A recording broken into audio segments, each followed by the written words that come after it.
Hey guys, what's going on? Just want to start posting some videos I think that will help you guys understand kind of what's going on in the markets, just in a short, condensed version, as things happen in the market and with interest rates and the housing stuff, et cetera, et cetera. So, as most of you know, I've been doing this for about 30 years, and so I've seen a lot of stuff, and I'm connected to a lot of resources. So I get the same questions over and over again from clients, so I thought if I would post some of this stuff, it might help you guys be able to reference it backwards, et cetera, et cetera. So one of the big questions now, which doesn't really have anything to do with directly with interest rates, but does have an effect on it, is because of what's going on with the oil prices, which then creates the gas prices increase, which then creates inflation and yada, yada.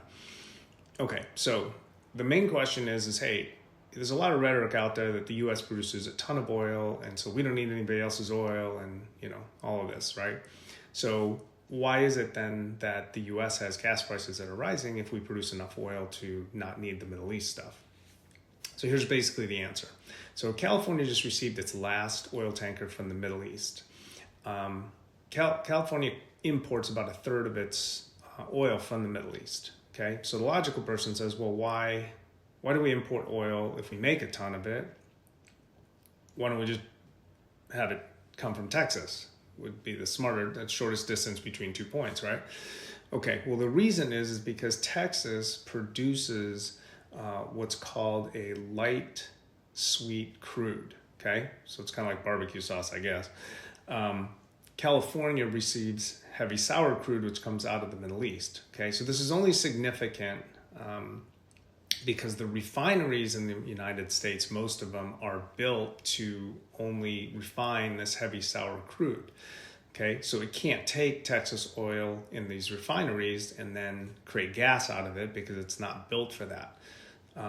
One of the reasons that my understanding is that happened is because there is a impediment in the Rocky Mountains to be able to run the pipeline.